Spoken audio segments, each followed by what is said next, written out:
that Charlie never raised his voice, that he never cussed at her, that he was never cross or mean-spirited to her. And look, I'm a husband. I'm proud of being a husband. I think that on the great balance of things that I'm a pretty good husband, but I can never say that I was never unpleasant with my wife. I can never say that I've never raised my voice to my wife.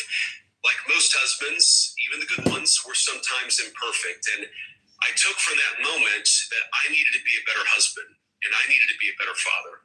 Because of all these moments that I shared just in the last few days, the books that I've read to my kids, going up to their bedroom and kissing them and hugging them before bed, I just realized that all of these moments that I get to have, Charlie is not able to have them anymore. And Charlie's kids and his beautiful wife are not able to have them anymore.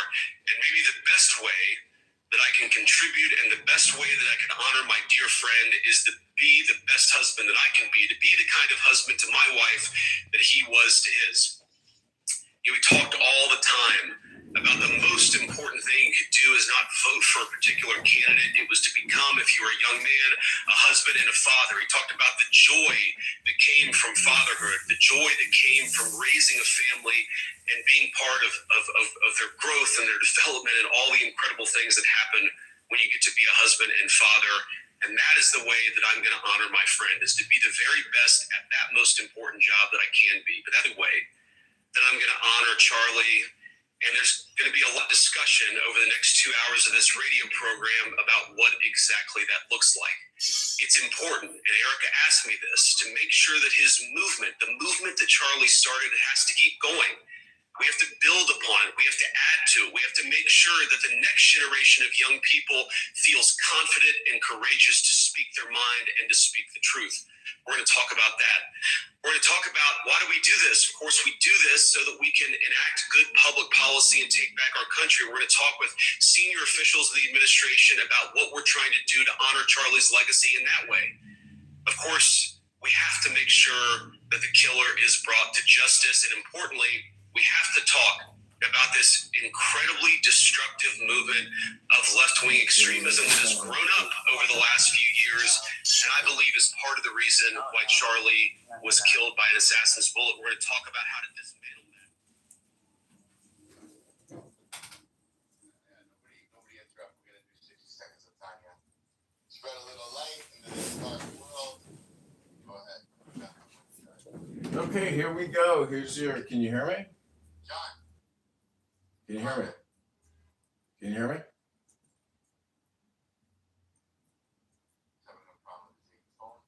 Can you hear me now?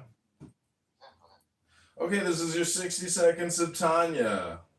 This is chapter 9, The Secret Yearning for the Good. You have two natures, physical and spiritual, and each has its own voice. The physical speaks as self-serving passion through the left side of your heart. The spiritual speaks as awakened intellect through the right side of your heart.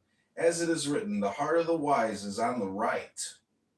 These two natures battle to control your body, like two armies besieging a city, for the body is called a small city.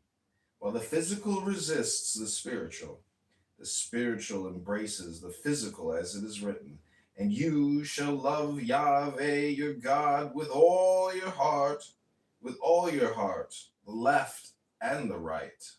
This all-encompassing love is called infinite. In such love, even the inclination towards selfishness is redeemed. For even it desires what it perceives as good, and when filled with infinite love, it comes to know the true good, and so turns away from evil and does good. Hence, even the inclination towards selfishness and the bounded separate self desire to serve God, even as they entice you from such service. In this, they are like the seductress of the Zohar. Thank you so much for that. Thank you so much. Exed, welcome to the stage. You want to say something?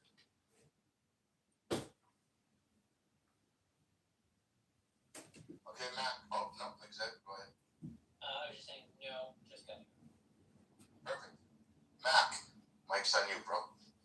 I just don't want to go back and forth with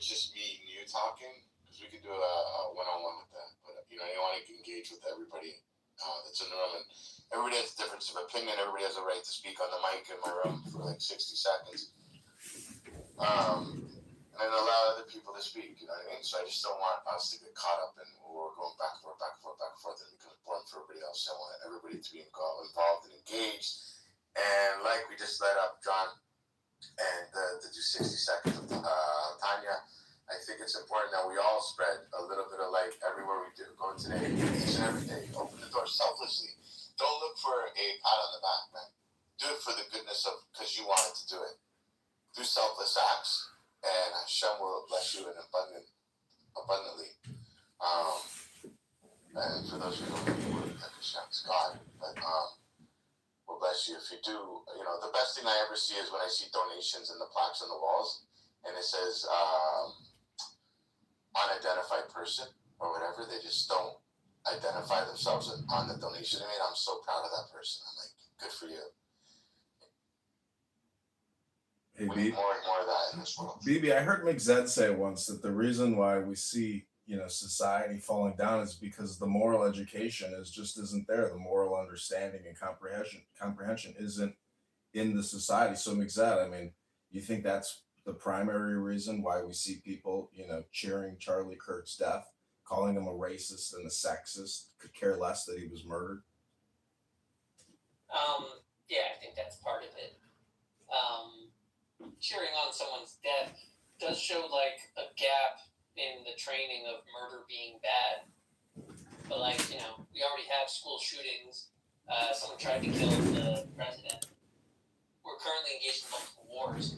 It's not so clear people understand the law against murder, and while the law against murder has been on the books since time immemorial, so too has the existence of wars. And I feel like a lot of people have never really thought through how that has always been the case.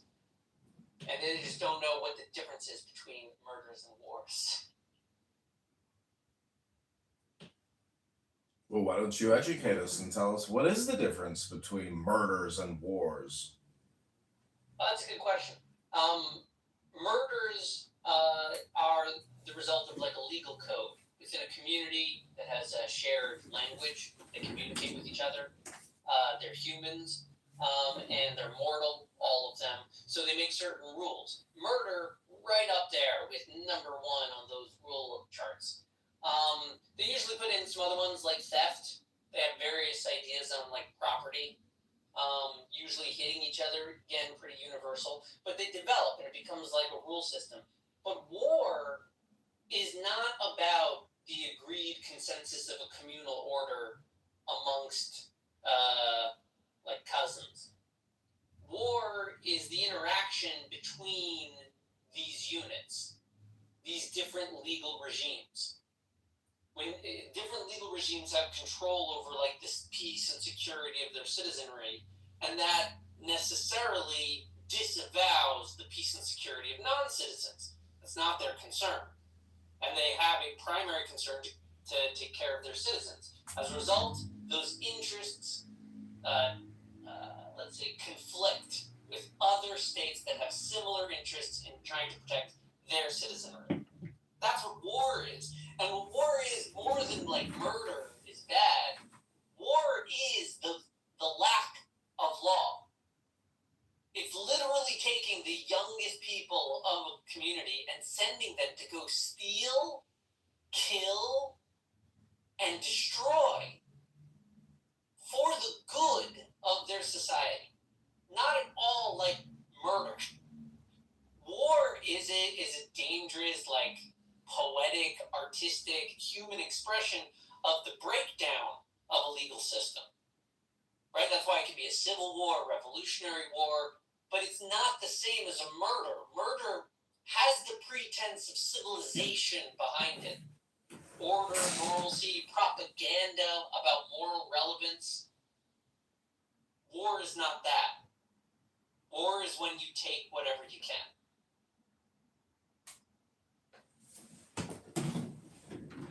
I read it in a book once that war is two sides proceeding over a funeral service. Do you agree with that sentiment? No. Why not? acknowledge and respect the effect that war has had over history are deluding themselves. They're just like crying over dead bodies, which, like, yeah, fine, everyone cries over dead bodies, but like, you're not acknowledging how humanity has made progress.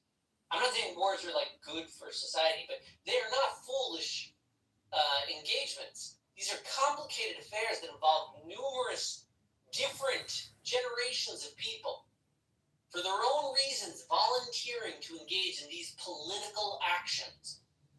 War is not just foolish people marching to their own death. It's people pushing in one direction or another the direction of the future. Oh, like I said, what war did you fight in?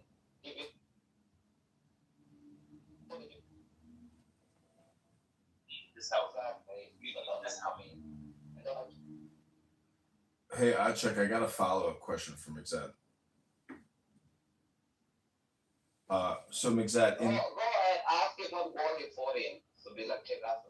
What the fuck does it matter, bro? What's your fucking beef? Every day you come in here and start a fight. Like, honestly, what's your beef, dude? What war did you fight in? No, you're annoyed about life, bro. You're annoyed about women. You're annoyed about mothers. You're annoyed about fucking every people speaking. No, man, I got no patience for you, dude. Constant, every fucking day. Okay, let me ask this So follow-up. just sit patiently for like an hour and then come up like he's fucking hungover or something. So you just woke up and he's like, let me shit on everybody. Fuck off. So Mixed, Machiavelli talks about ruthlessness. Sun Tzu talks about strategy. Where's the moral? Is it a moral index of what you can and can't do to your enemy to win the war? You know, where do you stop, or how do you determine a moral index in war? Yeah, sure. It's simple. Warfare, in my opinion, is won through primarily hearts and minds. I think it's the conviction of the belief of the army that endures. So to me, it's more about aligning yourself, your own civilization, towards your conception of what is the ultimate good and why is this person standing in the way? Why is it that you're killing this person? Why are you moving into his house and setting up a camp?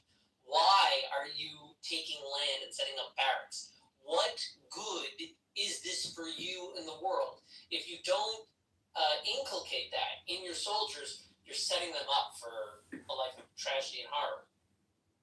So Sun Tzu says all wars won are fought on deception. How can you rationalize insane propaganda, in 2025? If I don't think that all wars are built on deception. I think that in war it's difficult to see what is true, but I don't think that people are always deceiving each other in warfare. I think there are a lot of wars where people operate openly and honestly, and yeah, there like within fighting there is deception, right? You're killing a person. Lying hardly feels like a moral failing. Well, it's asymmetrical, meaning that if in you're the end, war, like I said, since it's really just multiple civilizations that are preserving their own peace, interacting with each other, the primary goal in the end is communication.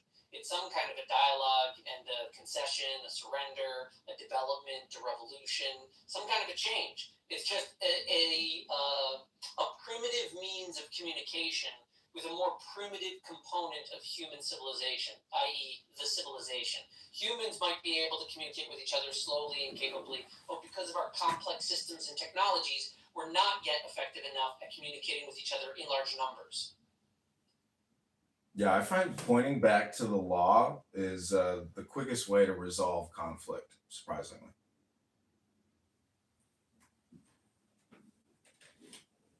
Or not back, but to the law. I mean, I'm being attacked on social media, but I just keep referring back to the law. And, I don't want to do ad hominem. And there's a quote, I think, by Socrates that when slander becomes, the communication, the debate is lost. Right. And that's the point. There's always propaganda. There's always lies told from multiple different perspectives, some of which are worthy of investigation, right? Like, different perspectives are good. But that doesn't deter the well-orchestrated war from an alignment of national focus. What are we doing? Why are we doing it? If that is clear to the people, the war will be victorious. Whether to the soldier, the guy working back at home, or running the buses at home, a secretary, as long as they know who they're fighting, why they're fighting, that war will be won by those people. That's why the Nazis lost, because it was a crazy idea. And not everyone was fully on board with the let's all just genocide the Jews, even though they went along with it. So is the danger today, you think, lone wolves and mind viruses? No, that's just like a symptom of like opening the Pandora's box of everyone's perspective is published and recorded forever. Isn't that what's happening on the internet today? Right. It opens up the demons. Like there, in every generation, there have been people that thought exactly like all of these people. But now, the Walmart is selling a rifle, and I see on TikTok exactly who the targets should be. Oh, and look, here's his schedule, all in the palm of my hand.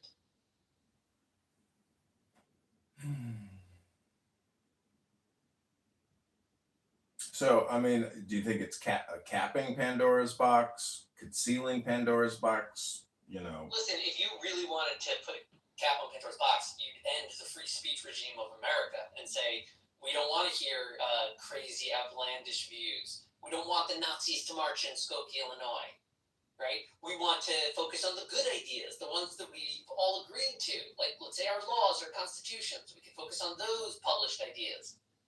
But we have decided to do otherwise here. We let every idea free. And then my question is to Achek. So, if McZed has never fought in a war, he's not allowed to have a moral perspective on how. My good friend Ben. Sound. You're such a regular, Ben. I wish you'd introduce yourself. I'm just thinking the comment is just like, you can't say like some women that I think you Canadians and dragons get so sensitive. So when you say Got a phone over here that's on the fritz. and I'm seeing on this and I'm just like, No, but you say. Who are you, Ben? Long-time listener, great silencer. Ben, who are you, Ben? Just me. It's just me, bro. It's just me? It's just me. Yeah. Oh, you're just me. Everyone's Charlie Cook. I'm Charlie Cook. I'm Charlie Cook. Everybody's screaming. Even to the heads of the bloke. Like I'm in Kiwi land, New Zealand. Oh, We nice. hear about it over here. Yeah, we're all doing it. We're all chanting the same thing. But yeah, I think it's more about sympathetic as far as I'm reading it, but I mean I might be wrong. I'm only hearing what's coming out of the ears of the phone, Yeah. So it's as loud as it's screaming, and it's as loud as it gets. And apparently I didn't even hear about the shootout in our own country of this young fella that tried to take out a cop, and the cops killed him. But and that was last week in our own country, but I didn't even hear about it. But that's big news for us, but it's been swept, it's either we hear about these things in the next minute they're gone, but I think this fella's been lifted up to a platform, he's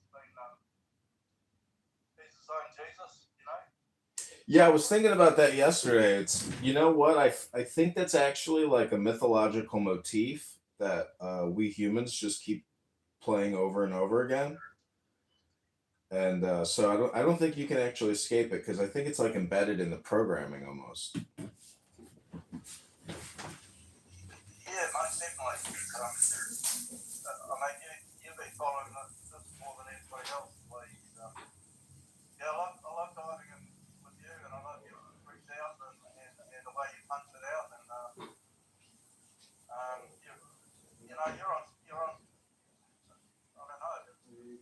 You're interesting to me, but amongst it, so I enjoy it, and I don't know what else you can do to align with people,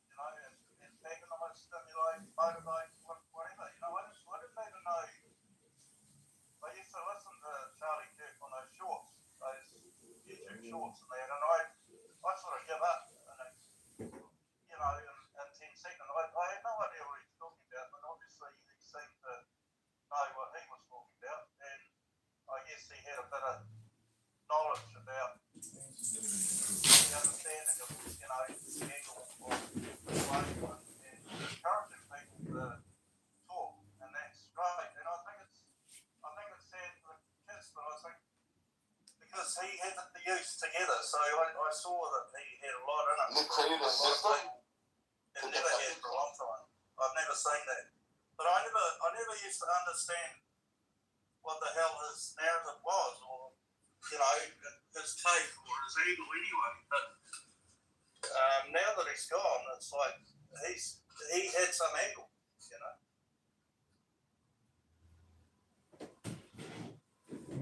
I'm aware with all about him.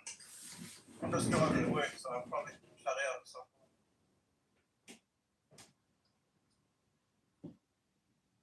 Okay, cool. Well, thanks for being here. This is the John Kitover podcast, Murder versus War. We're listening to BB's room, and we've been asking questions to McZed. This is what they're talking about now. Into it, but that's what the left does. And I'm going to call you that you guys do that dumbass shit. And then after you want to try and insult people, because the problem with Clubhouse is people don't know how to say, I don't know. So what they do is they spread misinformation. They read a TikTok, they watched a TikTok, they read some bullshit fucking news article that some man wrote with a bias, and they believe that to be facts. Yeah, It's the outraged that craziest people shit. don't agree. Got a lot of work I gotta Literally, do, though. kept trying to come I'm up. outraged that people don't have a moral compass and that they're mentally ill. And I'm outraged that people are sick. You literally kept having to make modifications because you were coming to the realization that shit, this is a false equivalency. Because you fucking fell for it right away and said, yes, I would be to blame. It's nothing. Because I had to draw it like crayons because you're wearing a fucking helmet and you showed up to this room in a yellow short bus. And I'm sorry, but you forgot to wear your knee pads and you probably scraped your knees walking into this fucking room. And I needed to draw it on a fucking chalkboard with fucking melted crayons for you to understand. And I had to dumb it down. And once I did, you're like, yeah, you're right.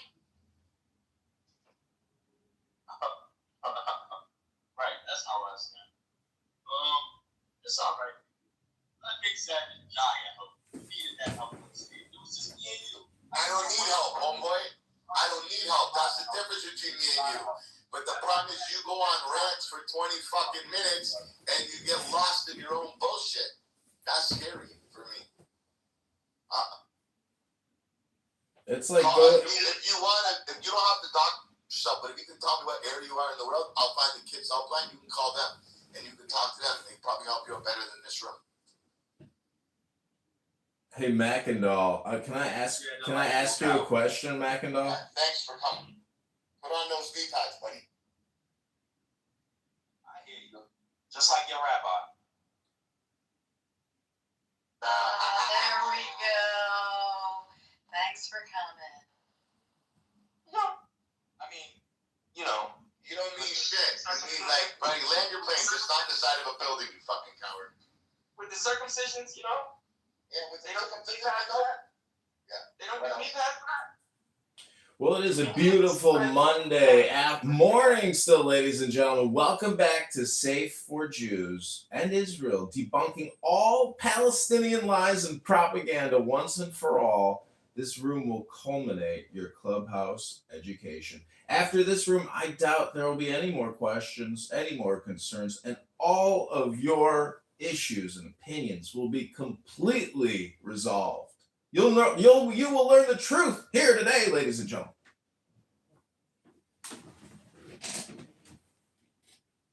The problem is people don't listen. They listen to speak. They're not actually soaking in it. That's how disingenuous people are.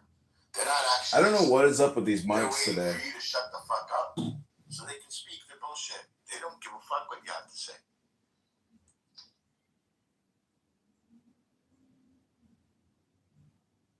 You know, this new account, Jaya. Are you all ready? This account Jai is also tied to a new Instagram account, and I started following Greta Thunberg. There is a huge industry dedicated to Free Palestine. It's a clothing industry, it's a media industry, it's a news It's industry. all money. You think they give a fuck about Palestinian children? They don't give a fuck about Palestinian children. They don't give a fuck. This is all for the sick-minded to jump on a booty clap bandwagon. They couldn't give two fucking shits.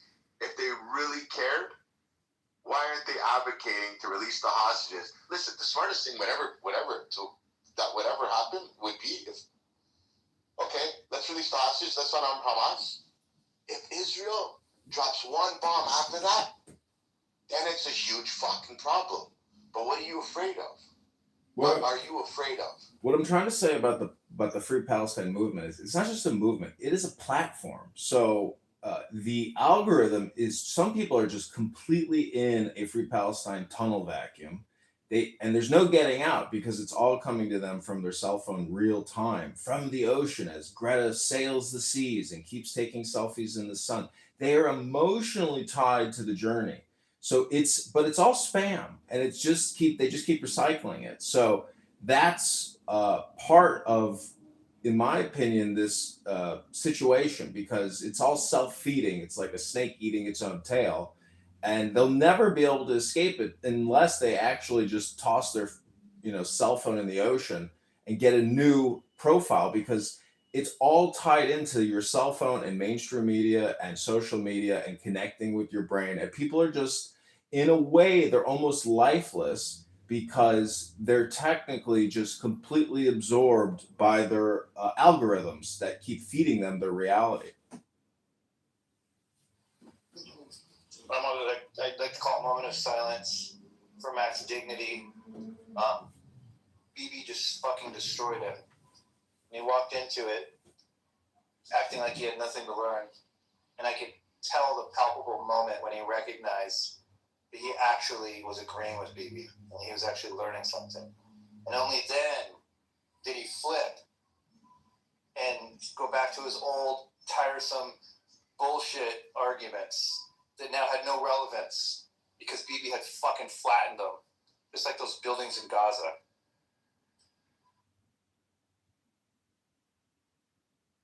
I want to welcome my good friend and amazing person, JB, Harry, they're here, Shadiqua, Grace, Juharis, George, Jaya, Rondell, Mike, Layla, Samson, Farden.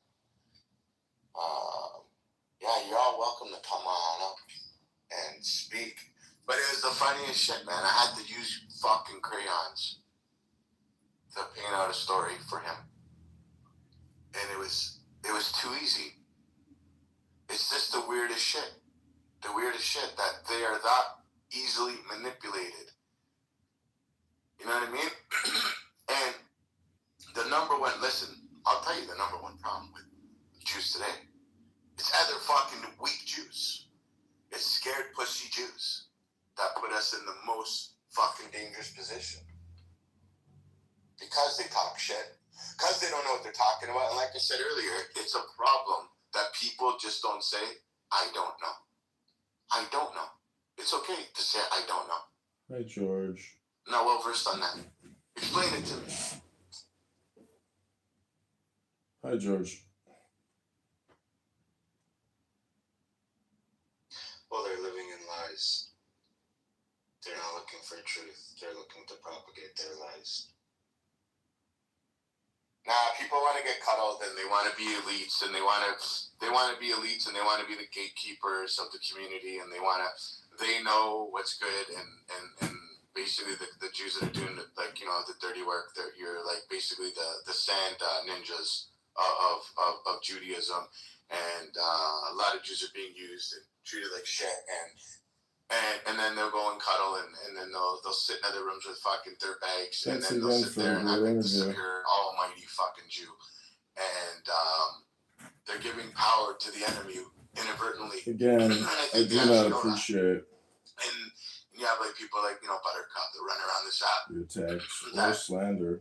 Fuck, the allergies are bad here. But are going in and hyping these people up. And then the funniest thing is, I was in a room the other night in Amir's room, and they were attacking the shit out of her. And she don't care, but she's like, but I love you guys. But I love you. However, I think it's more of an identity crisis that they're going through, a superiority complex as well, where they're like, Perhaps I'm the perhaps superior you've Jew had because I can talk down to other Jews. And it's one like, too many vaccines. it's almost like a Willie Lynch syndrome. I swear. It reminds me of Just don't kill the room, bro. Keep it upbeat, man. Because I'm fucking so ADHD today. Like I need it. I need high stimulation, man. yeah, I'm about to get I will let your coffee. audience It reminds me of learn my ex's character, cousin who was a vegan and her husband who was a hunter. ideas, It's, opinions, psychosexual, and goals. I think. God bless him. Yeah, thank you. Ace, you want to come up?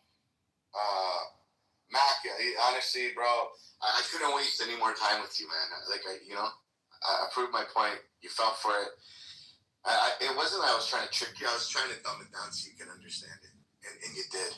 And you said you agreed to everything. And then you're like, oh, fuck. Then I'm intellectually fucking inept. I'm dumb. Because you got squashed. But it's okay.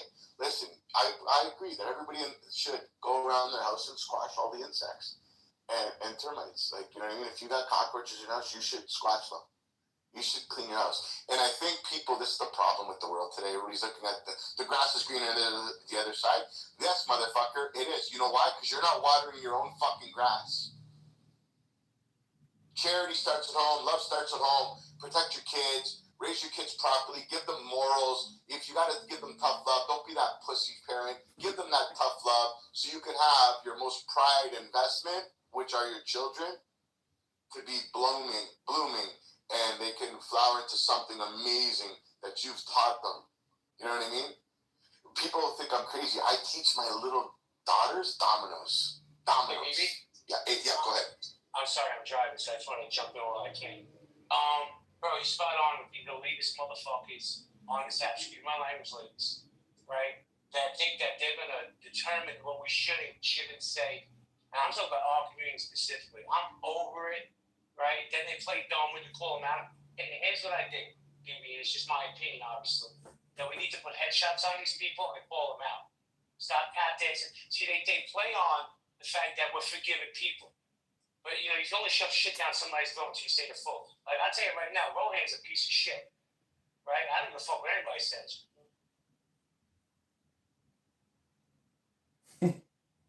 and what happened yesterday in MySpace, another piece of shit move.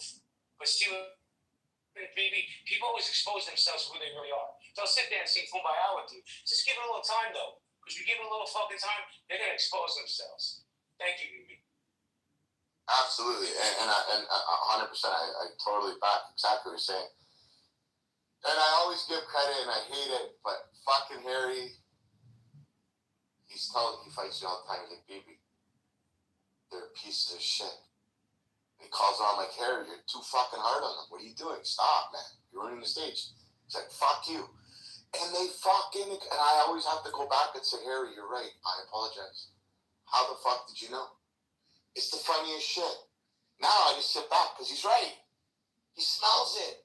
They open their mouth, they say 2 sentences, and he's like, Hey, George, thanks again for I'm the like, great wow, interview. bro, However, I let do them not speak. appreciate Why? attacks or slander against Now myself. he lets them speak. Perhaps But he you've says had one everything, too you're a many piece of shit, but go ahead, vaccines. speak. I will let your And audience I've determine my so many character, times ideas, was opinions, saying, and goals as the congressman. Stop, Harry, what you're doing is wrong. And now I'm saying, Harry, fuck, how did you know? You're right.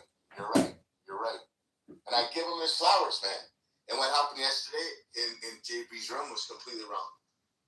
Absolutely. People can play stupid about it. And Rohan and all these fucking scumbags that are going around here and trying to gatekeep Jews and doing this whole elitist bullshit. By the way, Phoebe, real quick, Rohan, that word to me, I am the gatekeeper of the Jewish community. Because I guess God appointed him. He gets to talk over all of us down to us. Fuck him and his bullshit and his phoniness. Oh, I agree, bro. And yeah, even like fucking years ago, man, Harry's phony. Careful, this guy's a piece of shit. But, yeah.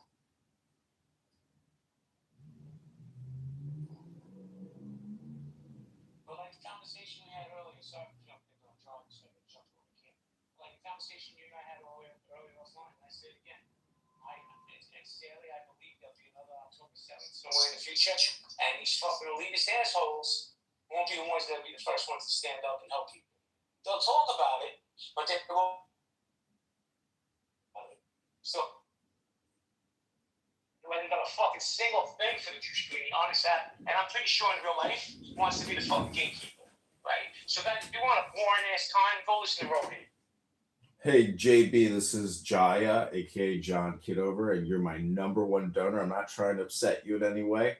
What I do want to tell you is that Rohan, who I have recorded quite a bit of here on Clubhouse, he absolutely detests me because I've made recordings of him. And I will just say that if what you're saying is accurate and truthful and transparent, then most of those people have no problem being recorded. They don't have a guilty conscience. However, if what you're saying is misinformation, lies, propaganda, bullshit, and what you're trying to do is gaslight, and you're an immature child, it's those people who are the ones who push back the hardest against me for making recordings of them in Clown World. Here's the thing, John. I don't give a fuck they record. I never have. But I also think there has to be a level of respect when people don't want to be recorded. I feel that people that don't want to be recorded usually have something to hide, right? But here's the thing. There's other people that just don't want to be recorded. So why can't you bring that level of respect to people? If it's like, hey, man, I'm not comfortable with this. But you think you have this sense of entitlement that you could do what you want because it's not even a free app anymore, John.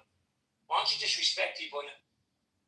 Listen, JB, you're my #1 contributor, so I do want to take your advice. And I'll be honest with you, running, you realize it's a network. I have people gathering signatures for me right now that I would give full-time positions to because they've done the heavy lifting.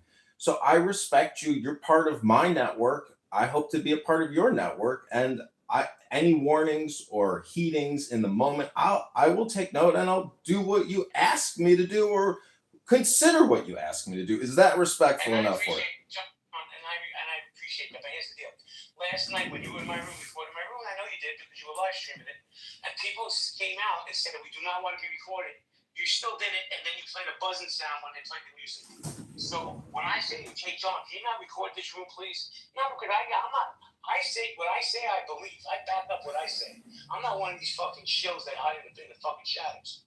But if I ask you to do, bro, just for me, do me that solid. And I have no problems with you doing what you do on your own time. Thank you.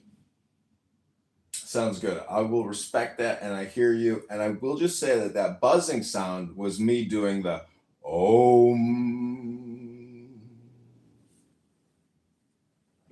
Thank you, baby. I just fucking almost choked.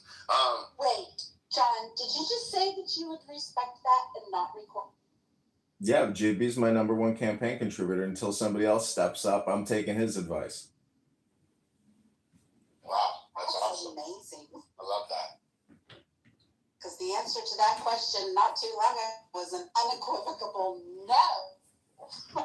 Well, maybe now you learn how politics works. Sometimes campaigns or people running or people in office, they take the advice of their donors. Oh my God, I can't believe that's how it all works. Thank you, JB. I respect JB because he gave me his money. That's respect. Now I'm returning the respect. That's how politics works. I gave you money too, though, John. Hello? Hello. Not enough. Apparently. Okay, so we got somebody else to come up, but he can never maintain decorum. Go ahead. You got 30 seconds. Yeah. English, okay. Now everybody needs to understand one thing. Yeah. That's it. You're not threatened. So everybody needs to understand one thing, that if you can click on a speaker and you're in a mod, you can move it to the audience. Thanks, man.